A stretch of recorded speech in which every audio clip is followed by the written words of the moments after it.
Hello and welcome back to Shelf Center. This is Bryce. Thank you so much for stopping by. Thanks for liking and subscribing if this is something you end up enjoying. You never know, it could happen. Hey, with The Devils coming out here soon by Joe Abercrombie, I figured I better jump on with a tier list because this is probably about as close as I'm going to get to being on the ball. I could be wrong.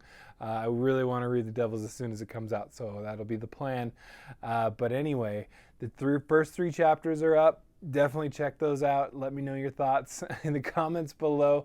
But I figured I'd do a Joe Abercrombie tier list. Let's see where this goes. I'm going to jump to another part of the screen here in just a second to do the tier list, and I'll catch you there. All right, here we go. Let's talk the list. I'm going to go not according to what I have here in this tier list, but instead as to when I actually read the books themselves. So the first one that I did read was The Blade itself. Blade itself was really good. It's a little slow though. It's a little, it's not, I don't know, I heard a discussion the other day that I really agreed with, which was essentially it's not maybe the best like starting point for the First Law, but it kind of is the starting point. But anyway, I'm going to go with A tier for the Blade itself. It's very good. This is going to be a highly rated list, like I've been kind of saying in some of my reviews and whatnot. Prep for this. It's been a little bit, so I'm a little rusty on the First Law, the First Law Trilogy. So, but the Blade itself, definitely. A tier, yeah, it's super good. You get a good like Jezzel Dan Luther and Glockta himself, and I think it's kind of shocking too.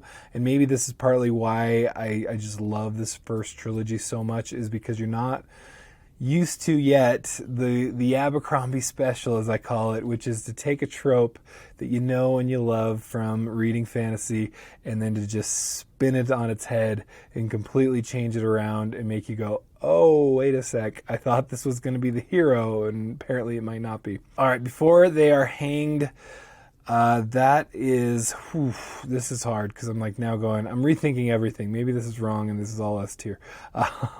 Before They're Hanged, I'm going to go with S tier, and I might, and I'm going to go with, actually my favorite is going to be Last Argument.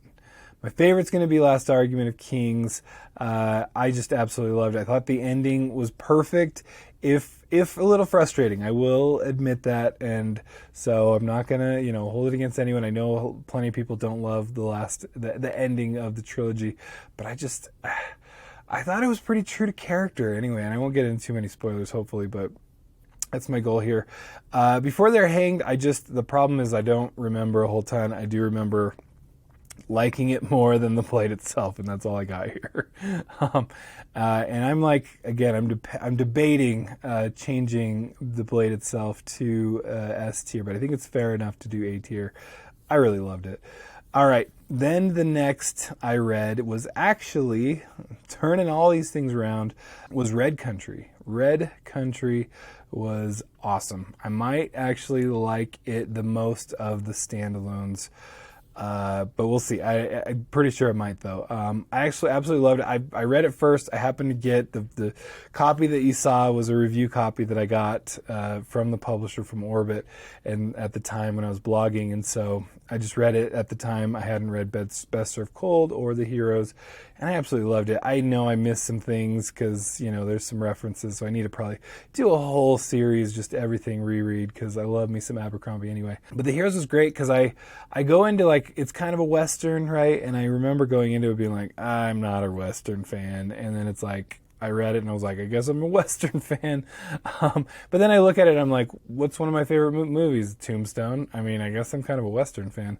But I try to deny it, apparently. 3:10 to Yuma, another great movie. I could name a bunch more probably if I looked it up, but I can't off the top of my head. But yeah, so I'm going to stick with that. Let's see. Then we're going to go with, what did I read next? Best Served Cold, I think. Or no. I read the YA trilogy first. So first of all, Half a King. I might even put, I loved Half a King. Half a King was excellent. This will let me. All right, it's definitely A tier. There we go. Maybe more than the blade itself. I'm gonna stick with that. Let's see. The rest, not even close. But Half a King, I absolutely had a blast with. I just thought it was just so compelling. You just root for, the main guy, what's his name? What is it, Yarvi or something like that? But just, he's so compelling. But I think one of the problems was that in what I had going forward in the rest of the trilogy is that he's just like this, not even a side character. He's like less than a side character. It's almost nothing.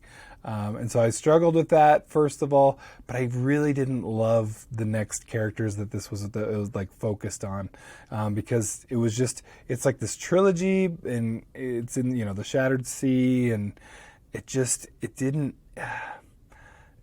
I just like, it was so kind of disjointed for me because it was just so barely like, it was in the same world, but it just had such different cast of characters and everything that you're almost like not, and I know I'm the Malazan fan, but here we go.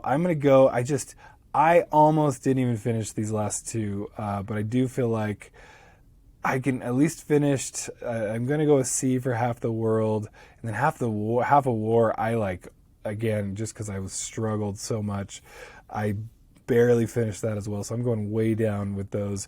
I just, the main characters in each of them, I just didn't care for. I did not like, couldn't even root for them, didn't care. And part of it too, I think I was still like in book hangover or something for Yarvi, I think. And so anyway, from Half a King, which I absolutely just loved. So anyway, it just seemed like a huge step down. I just couldn't stand their attitudes. Anyway, I'll move on from that. I could keep going. All right, then I kind of tried an attempt at sticking with something, and read Best Served Cold. Oof. Best Served Cold, I think we're going back up to A tier. Really, really, really enjoyed it. Absolutely had a blast. And I just, Monza Mercado, I think that's her name, right? And just her whole thing, and then you have Shivers and whatnot, and Nikomo Casca is just one of my favorite characters, and he plays a huge role, so that definitely helped things. And that's where I'm going, maybe does it get better than Red Country? It's really hard, but I love them both so much. I'll stick with that. But Mercado's just such a great character. She's so compelling. The first scene, you're just like, oh man, I hate these people, and you want to just see them. That revenge served cold, served right when you least expect it, when it's already it's gone and you've forgotten. And absolutely, what a great book. Then I did read The Heroes. The Heroes I did like quite a bit. I can't say it falls really that far back, but it's my least favorite of the standalones. It's good. It's, again, got the just pithy lines and the just clever characters that you love, and just quite enjoyable, but at the same time, just not as much as the others. So, I mean, just the story itself just didn't hook me as much as the others. All right, I want to say Sharp Ends maybe came out around this time. That's the one that I haven't read. I was kind of saving it for a rainy day.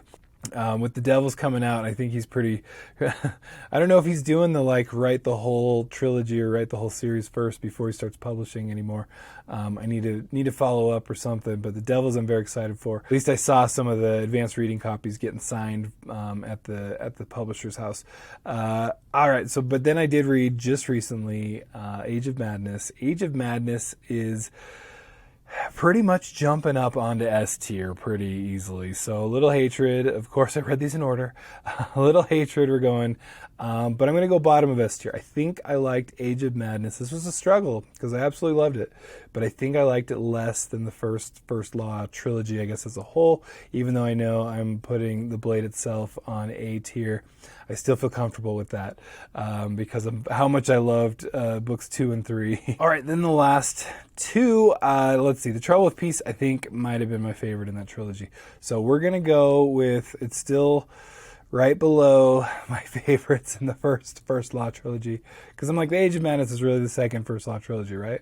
It's in the same realm. It references all the same characters, and absolutely loved it. I just thought, some of the twists in this, it doesn't suffer definitely from the like middle novel. I don't think Joe Abercrombie knows how to follow a trope in any way. But with The Trouble with Peace, there were just so many ways that this went.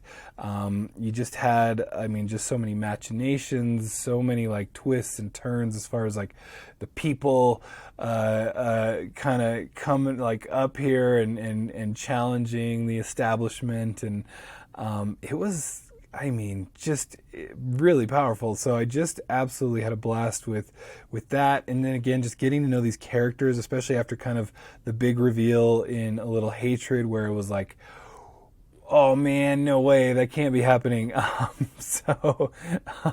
But it was excellent and just well done to bridge into The Wisdom of Crowds, which I think might be in the middle there. But again, they're all S tier.